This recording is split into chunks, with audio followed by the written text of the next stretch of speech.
प्रेम से बोलिए जितवाहन भगवान की जय, जितिया माई की जय। हर हर महादेव। देवों का देव महादेव जी के चरण में प्रणाम करती हूँ, मेरा प्रणाम स्वीकार हो। माता गौरी पार्वती के चरण में प्रणाम करती हूँ, मेरा प्रणाम स्वीकार हो। गणपति ललनमा के चरण में प्रणाम करती हूँ, मेरा प्रणाम स्वीकार हो। कथा सुनने वाले मैं सबको प्रणाम करती हूँ, मेरा प्रणाम स्वीकार हो। गुरु भाई बहना, मैं एक जितवाहन भगवान की कथा सुनाने जा रही हूँ। जितिया व्रत की कथा, जो हर माताएं अपने पुत्र की रक्षा के लिए, पुत्र की लंबे आयु के लिए, पुत्र की स्वास्थ्य की रक्षा के लिए ये व्रत को करती है, मैं उसी व्रत का कथा सुनाने जा रही हूँ। जय जितवाहन बाबा, जय जितिया माई।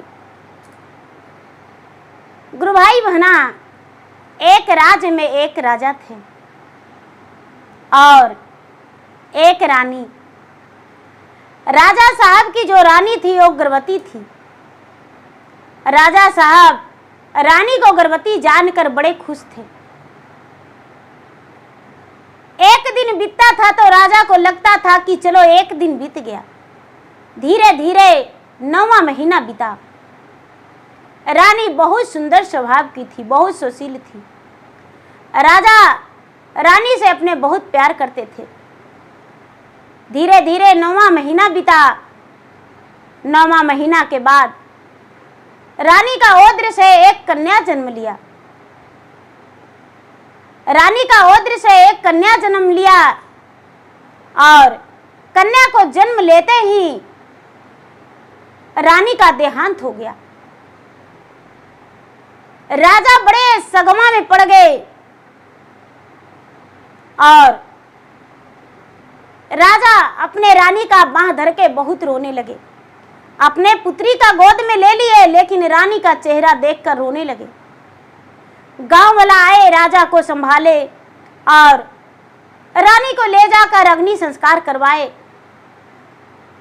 राजा साहब उस बच्ची का छठी बरी होता है, छठी में सब परिवार को निमंत्रण दिए, बुलवाए, लड़की का नामकरण करवाए। तो ब्राह्मण कहते हैं कि इसका नाम है दुखिया है। ये लड़की जो है दुख की पहाड़ लेकर आई है, दुख की मोटरी लेकर आई है। जलमते माता मर गई, इसका नाम है दुखिया है। सारे लोग उसे दुखिया दुखिया कहने लगे, दुखिया दुखिया कहने लगे। और राजा जो हैं, राजा तनिक भी देर नहीं किए, दूसरा विवाह की तैयारी कर दिए। 1 महीना होते होते राजा दूसरा विवाह कर लिए। राजा की दूसरी पत्नी आ गई। राजा अपने पत्नी का गोद में दुखिया को दे दिए कि इसे तुम संभालो, पोसो, पालो। दुखिया के माता जो है सौतेली, दुखिया को तो गोद में ले ली, लेकिन कहती है कि देखिए स्वामीनाथ, मैं इसे संभाल नहीं सकती हूँ, क्योंकि यदि इसे मैं संभालूंगी तो मेरा भी गोद कोख मराच हो जाएगा। ये तो अभागन है, मैं इसे अपना गोद में नहीं पोषण पालन कर सकती हूँ। ये बात सुनते ही राजा उदास पड़ गए और दुखिया को लेकर दासी को हाथ में दे दिए। उसी घर में दुखिया दासी के हाथों पोसाने पलाने लगी। धीरे धीरे धीरे धीरे समय बीता। दुखिया भी बड़ी होने लगी। दुखिया का 4-6 महीना हुआ तो जो राजा की दूसरी पत्नी थी वो गर्भवती रह गई। गर्भवती रह गई तो राजा से बोली। राजा बड़े खुश थे। राजा जब सुने कि मेरा पत्नी गर्भवती है तो वो अपने राजमहल का बहुत सजवाए, लाइट बत्ती लगवाए, बाजे गाजे लगवाए, धूमधाम से पूरा रानी का गोद भराई किए। धीरे धीरे समय बीता। 9वां महीना हुआ तो राजा की दूसरी रानी का औद्र से एक कन्या जन्म लिया। जब कन्या जन्म लिया तो उसका छठी बरी में नामकरण करवाए राजा, तो उसका नाम सुखिया रखा गया। दुखिया और सुखिया दोनों बहन राजा की बेटी। एक ही राजा की बेटी, एक ही महल में रहने वाली। दोनों का पोषण पालन होने लगा। धीरे धीरे दोनों बड़ी होने लगी। धीरे धीरे दोनों बड़ी होने लगी और दोनों बड़ा हो गई। जो दुखिया है वो गाय गोरू चराने जाती है और सुखिया है वो घर में रहती है। घर में रह के और घर में अच्छे अच्छे खाना खाती है, लेकिन दुखिया का सूखा रोटी बासी भोजन मिलता है। सौतेली जो माँ है वो सूखी रूखी उसे भोजन देती है और अपने पुत्र को, बेटी को एकदम सुंदर सुंदर भोजन खिलाती है। धीरे धीरे दुखिया भी बड़ा हो गई और सुखिया भी बड़ा हो गई।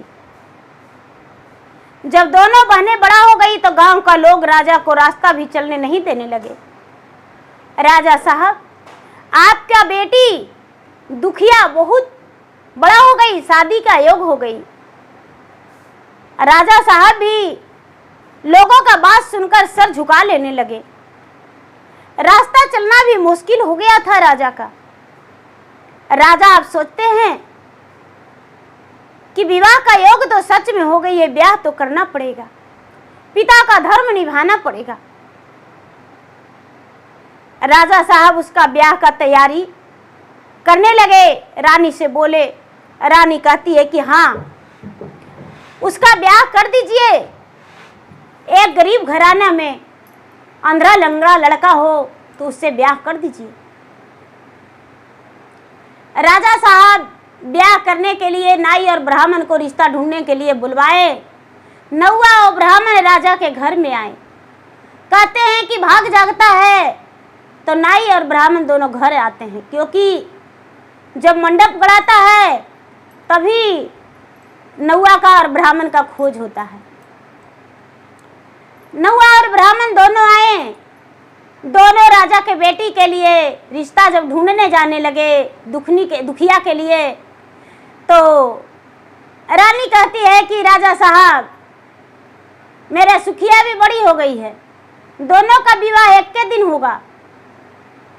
ऐसे नहीं, एक का ब्याह नहीं, दोनों का होगा। राजा आदेश दे दिए नौआ और ब्राह्मण को। नौआ ब्राह्मण दोनों लड़का ढूंढने चले गए। लड़का ढूंढने चले गए। जब ढूंढते ढूंढते ढूंढते ढूंढते एकदम गरीब घराना में दुखिया का रिश्ता पक्की हो गया, और जिसको माता पिता नहीं था, किसी के यहाँ गौआ चराने वाला से दुखिया का विवाह तय हो गया। किसी के यहाँ एक लड़का जो गौआ चराता था उससे ब्याह तय कर दिया गया, और सुखिया जो थी, सुखिया का ब्याह राजघराने में तय हुआ। सुखिया का ब्याह राजघराने में तय हुआ। नौआ और ब्राह्मण गांव लौटकर आ गए। राजा से बताए, राजा साहब, आपका दोनों बेटी का ब्याह पक्की करके आ गए हैं। राजा साहब बात सुनकर बड़े प्रसन्न हुए। दुखिया जानी कि मेरा ब्याह एक गरीब घराने गौ चरवाहा से हुआ है, तो दुखिया सोचती है कि मैं भी तो गौ चराती हूँ, राजा की बेटी तो जरूर हूँ, लेकिन मैं भी तो गौए चराती हूँ। चलो कोई बात नहीं, क्या करेंगे, गौआ चराएंगे तो जीवन परवरिश होगा। क्या होता है कि दोनों का ब्याह हो जाता है, दोनों अपना ससुराल चल जाती है। जब दोनों का ब्याह होता है, दोनों ससुराल चल जाती है, तो इसका जो दुखिया है, दुखिया के एक छोटा सा मट्टी का घर था, एक दो कोठरी का घर था। बेचारी दुखिया उसी में अपना जीवन व्यतीत करने लगी अपना पति के साथ। पति से कहती है कि देखिए, गौआ चराने से गुजारा नहीं होगा, कोई और काम करिए। उसके पति कहते हैं कि सारी गांव का मैं गौआ चराता हूं, परवरिश हो जाता है। ये जो सुखिया है, सुखिया तो राजघराने में थी, उसका तो कहना ही नहीं। धीरे धीरे समय बीता तो दुखिया गर्भवती रह गई। गांव वाले उसका बहुत मदद किया करते थे दुखिया के। दुखिया जो थी पूजा पाठ में बहुत लीन थी, उसका पूजा पाठ बहुत अच्छा लगता था। रोज महादेव का मंदिर जाना, पूजा करना, गीत भजन करना। किसी की यहाँ शादी ब्याह भी रहता था तो दुखिया जाके गीत गाया करती थी, लोगों के मदद किया करती थी, खाना बनाने में उनके घर के भी काम निपटा दिया करती थी। लोग सुबह से अनाज दे दिया करते थे। दुखिया जो थी बेचारी अपना जीवन पालन करने के लिए बहुत अच्छे से जानती थी। धीरे धीरे समय बीता और दुखिया का एक संतान हो गया। दुखिया का एक संतान हुआ, धीरे धीरे समय बीता, 2 संतान हो गया। 2 संतान हुआ तो एक दिन उसको मन किया दुखिया को कि क्यों ना अपने बहन से मिलने जाऊं। अरे गांव वाला में भी काम करते करते मैं थक जाती हूँ, चले एक दिन बहन से मिलने गई। तो बहन से जाके मिली तो कहती है कि क्या कुशल मंगल है बहन, बोलो। दुखिया बोली कि क्या सुनाऊं बहन, अरे जिधर भी जाते हैं दोनों बच्चे लटक जाता है। तुम्हारे घर देखो आई हूं, दोनों बच्चे लटक गया। किसी के घर काम करने जाते हैं तो दोनों बच्चे लटक जाता है। सुखिया बोली काम तो हाँ बहन, दूसरे के घर में चूल्हा चौका करती हूँ। चूल्हा चौका करती हो तो हाँ, कितना मिल जाता है? तो कुछ सूखा अनाज और कुछ बना हुआ भोजन भी मिल जाता है, उससे परवरिश कर लेते हैं, कुछ पैसे भी मिल जाता है। सुखिया बोली कि देखो बहन इधर उधर क्यों भटकती हो, मेरे घर आ जाना और मेरे घर चूल्हा चौका कर देना और खाना बना देना, हम तुम्हें दे देंगे जो भी जरूरत होगा वो। बोले ठीक है बहन। अब सुखिया के घर रोज दुखिया जाने लगी, उसके घर बर्तन चूल्हा चौका करने लगी। धीरे धीरे समय बीता, जिउतिया का दिन आ गया। जिउतिया का दिन आ गया तो दुखिया कहती है कि ए बहन सुनो मेरी बात, जिउतिया का नहाई खाई है, क्या तुम मुझे थोड़ा सा कच्चा अनाज दे देगी और थोड़ा सा दाल, जो कि मैं भी अपने बच्चे का भोजन बना के अच्छे से खिला दूंगी। कहती है कि नहीं बहन, हम तुम्हें अनाज नहीं देंगे। कहती है कि नहीं देगी तो नहीं। कहती है चलो कोई बात नहीं। क्या करती है कि चावल फटकती है, जो खुद ही निकलता है वो खुद ही दुखिया रख लेती है, तथा दाल भी फटकती है तो दाल में से भी खुद ही निकलता है तो खुद ही रख लेती है और अपना कुछ में बांध के और झोला में रख लेती है।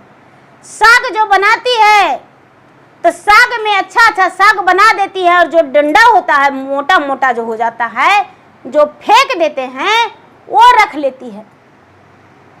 और उसके घर काम करके सुबह सुबह का समय था, भोजन बना के बहन के घर से आ जाती है। शाम में बड़े प्रेम से वही खुदी का चावल और खुदी दाल बनाती है और डंडल का साग बनाती है। साग बना के बड़े प्रेम से रखती है।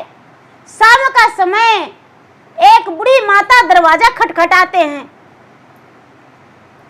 दरवाजा जब खटखटाते हैं तो दुखिया कहती है कि माता कौन?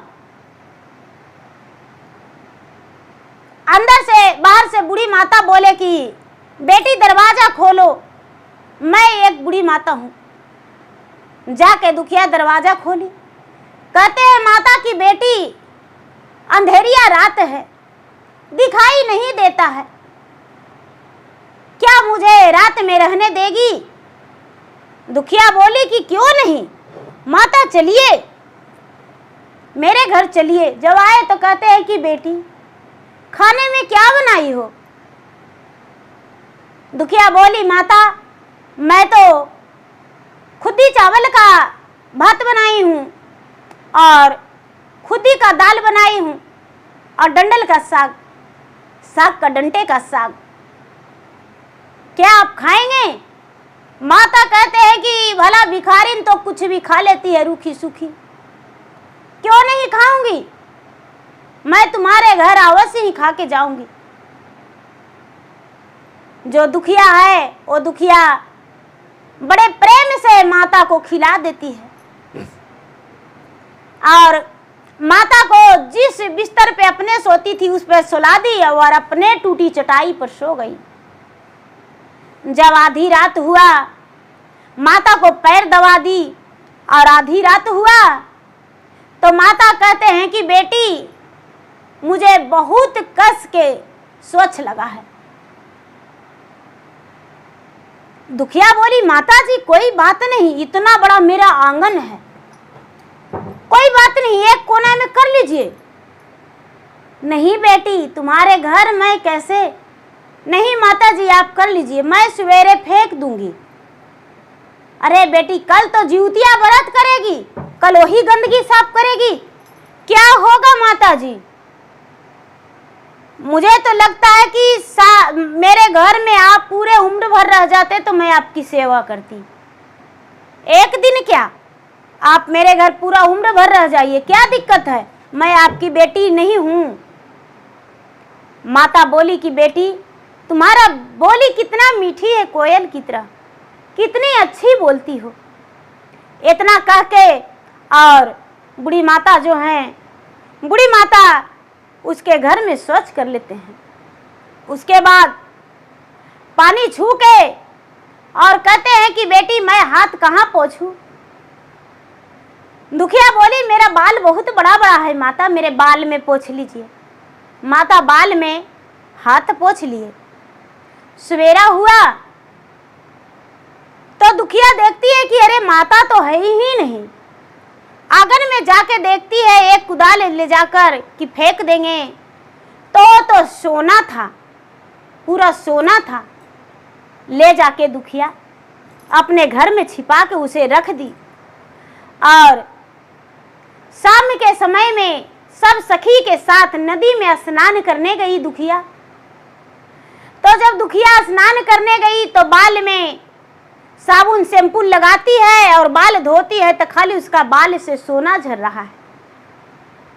सभी लोग कहते हैं कि अरे तुम्हारा बाल से खाली सोना गिर रहा है। दुखिया सोचती है अरे, घर आके और दुखिया चलाई घर और आकर अपना घर में बाल धोई तो पूरा सोना बिखर गया। कंघी से झाड़ती है तो सोना बिखर जाता है। दुखिया अपने पति को दी, जमा करके रखने लगी। सवेरा हुआ व्रत खोली, जमा करके रखने लगी। धीरे धीरे समय बीता, दुखिया का समय बदल गया। रोज दिन वो बाल धोती और उसके बाल से सोना निकलता। रोज जमा करके रखती थी। उसके पति बेच कर लाते थे और पैसा जमा करते थे। धीरे धीरे अपना घर बना लिया। उसके पति बिजनेस कर लिए। अब दुखिया के घर में कोई कमी नहीं। दुखिया दूसरे के घर मेहनत मजदूरी करना छोड़ दी, दाई के काम करना छोड़ दी। कुछ के दिन के बाद उसके बहन सुखिया आई तो दुखिया से कहती है कि बहन अब तुम मेरे घर काम करने नहीं जाती हो, क्या बात हुआ और इतना धन तुम्हारे पास कैसे आ गया? कहती है कि क्या बताऊं बहन, इस धन के बारे में जब पूछती हो तो लो सुनो। जिउतिया का दिन था, नहाई खाए और मैं तुम्हारे घर गई और तुमसे बोली कि थोड़ा चावल मुझे दे देना, तो तू तो देने से इनकार कर गई। तो मैं सोचा कि तुम्हारे घर से खुदी क्यों ना ले लूं, तो फटक के मैं खुदी ले लिया और दाल का खुदी और डंडल का साग जो था तुम्हारे पास दे दिया और डंडे सब लेकर मैं आ गई और मैं उसी का खाना बनाई। शाम में एक माता है जिउतिया माता और केवाड़ी खोलवाए तो मैं उन्हें केवाड़ी खोल के पकड़ के ले आई माता ने पूछी क्या बनाई हो बेटी, तो मैंने बताई खुद्दी का भात और खुद्दी का दाल और डंडल का साग। माता खाए और सोए। और फिर आधी रात में माता स्वच्छ किए तो माता बोले हाथ कहाँ पोंछूं, तो मैं बोली कि बाल में पोंछ दीजिए। और इतना ही। फिर सवेरा माता कहाँ चले गए तो कोई पता नहीं। कहते कि अच्छा जिउतिया तो बहुत जल्द आने वाला है, हम भी वैसा ही करेंगे। दुखनी तो दुख से मारी हुई थी और उसका भक्ति था, तो भगवान का ध्यान था, लेकिन सुखनी तो कभी भगवान के नाम से एक लोटा जले नहीं दी थी। सुखनी भी जिउतिया के दिन जितिया रखी और खुदी के चावल, खुदी के दाल और डंडे की साग बनाई। जिउतिया माता शाम के समय में आए और दरवाजा ढकढकाए। खोली, कौन हो कौन हो? जिउतिया माता कहते हैं हम बूढ़ी माता हैं। सुखिया जाके दरवाजा खोल दी। माता घर में आ गए। क्या बनाई हो? कहती है कि ए बूढ़ी माता क्या खाएगी? खुद्दी का चावल और खुद्दी का दाल और डंडल के साग। क्या खाएगी? तो क्यों नहीं खाएंगे बेटी, तुम खाएगी तो मैं भी खा लूंगी। कहती है कि मैं अपने लिए तो 5 प्रकार 36 अवरण बनाई हूँ, तुम्हारे लिए मैं ये बनाकर रखी हूँ। माता खा लिए। रात में स्वच्छ किए तो कहते हैं कि बेटी स्वच्छ लगा है। स्वच्छ करने के लिए बोले। कहती है कि ए बुढ़ी आंगन में चल जाओ, दिखता नहीं है, इतना बड़ा आंगन है, एक जगह करना, सगरो छेर मत देना। कहती है कि माता कहते हैं ठीक है बेटी, एक ही जगह करेंगे, चिंता मत करो। जाके माता पूरी आंगन में स्वच्छ कर देते हैं। उसके बाद धो धा के आते हैं। कहते हैं कहाँ पोंछूं मैं हाथ बेटी? कहते हैं बुढ़िया इतना बड़ा बड़ा मेरा बाल है, दिखता नहीं है, मेरा बाल में पोंछ लो। माता उसके बाल में हाथ पोंछ लेते हैं। माता अदृश्य हो जाते हैं।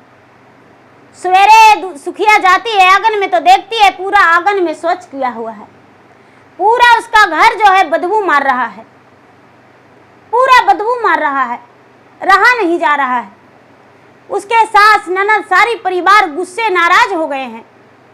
अरे किसे तू घर ले आई थी, कितना गमक रहा है घर। नौकरों से लगाकर सुखिया पूरा घर साफ सफाई करवाई धोवाई, फिर भी गमक रहा है। शाम का समय में सुखिया सबके साथ नदी जाती है स्नान करने, तो इसके बाल में से पूरा गंदगी निकल रहा है, पूरा गंदगी निकल रहा है, पूरा महक रहा है। सब लोग दूर दूर आ रहे हैं कि अरे मेरे पास से हटो, कितना गमक रही हो। बाप रे, राजघराने की बहू है, कितना गमकती है, लगता है 12 बरस से नहाई नहीं है। छी छी छी, पूरा पानी गंदगी कर दी। अब सुखिया कितनों डुबी मार मार के नहा रही है, कितनों बाल में साबुन शैम्पू लगा रही है, लेकिन उसका बाल साफ होने का नाम ही नहीं ले रहा। बाल से गंदे गिर रहा है। नहाते नहाते शाम हो गया, लेकिन उसका बाल से गंदगी झरा नहीं। घर आई, घर में भी नहाई तो घर में भी उतने गंदगी गिर रहा है। क्या करे, लास्ट में बाल समेट ली। सवेरा हुआ पारण करके और दुखिया के घर जाके सुखिया कहती है कि अरे बहन तुम कैसी हो, कितना तूने झूठ बोली, ऐसा झूठ मुझसे क्यों बोली है, तुम्हारे पास साहस कैसे हुआ इतना झूठ बोलने का। दुखिया कहती है बहन क्या हुआ? अरे बहन मैं तो वैसा ही किया, जैसे जैसे तू कही वैसी वैसी मैं किया। एक बुढ़िया आई तो मैं खाना बना के उसे खुदी चावल के भात और खुदी के दाल और फिर डंडल के साग उन्हें खिलाया। कहाँ सुलाई थी बहन? चटाई पे। तुम कहाँ सोई थी? सोफे पे। बहन क्या तुम खाई थी? तो मैं तो 5 प्रकार छत्तीस अवरण। कहती है कि बहन मेरे पास तो नहीं था, तब मैं माता को खुद ही चावल के भात खिलाई थी, तुम्हारे पास था तो तूने 5 प्रकार छत्तीस अवरण खाई और तुम चटाई पे सुलाई और अपने सोफे पे सोती। इसलिए माता नाराज हो गए। जब माता शौच करने जा रहे थे तो क्या बोली तुम? हम बोले कि माता एक कोने में कर लेना, पूरा आंगन में छेड़ मत देना। अच्छा ऐसा बोली थी? तो हाँ। तो क्या हुआ? तो पूरा आंगन में था। कहती है कि अरे मैं तो माता से बोली, माता जी आप आराम से करिए, कोई तरह की दिक्कत नहीं, मैं सुबह में फेंक दूंगी। तो तूने ऐसा बोली इसीलिए तो तुम्हारे घर में ऐसा हुआ। माता से क्षमा मांगो, माता से विनती करो, तुम्हारा घर का गंदगी दूर हो जाएगा। जाके गंगा में स्नान करके और 1 लोटा जल लेके गंगा माई से बोलो, हे गंगा माई मुझे क्षमा कर दीजिए, जो मैंने गलती किया हूँ वो गलती का क्षमा कर दीजिए, मैं दोबारा गलती ऐसा नहीं करूंगी। जो सुखिया है, सुखिया बोली कि बहन तुम्हें तो संतान है लेकिन मेरा तो एक को संतान नहीं है। सुखिया जब ऐसा बोली तो दुखिया कहती है कि देखो बहन, जो तुम्हारी माता है वो मुझे तो कभी जीवन में लगाई नहीं, आज तक हम मायका नहीं गए हैं, लेकिन ऐसा करो कि तूने जितिया व्रत अच्छे मन से भगवान के ध्यान करके करो, कपट धर के नहीं, सच्चे मन से यदि करेगी तब तुम्हारा भी संतान हो जाएगा। जो सुखिया है वो जाके भगवान से क्षमा मांगी और क्षमा मांग के गंगा के घाट के पूजा की। धीरे धीरे धीरे धीरे धीरे धीरे समय बीता तो सुखिया और दुखिया दोनों एक ही साथ जीवित पुत्री का व्रत की। व्रत करके और जितिया भगवान के पूजा की, कथा कहानी सुनी, भूखे को भोजन कराई, नंगम को चीर दिया, प्यासे को पानी पिलाई, इसे भी संतान हो गया। अब सुखिया में भी कोई कंजूसी नहीं, सुखिया भी दान पुण्य करने लगी, सुखिया भी भगवान के भक्ति पूजा पाठ नमन करने लगी।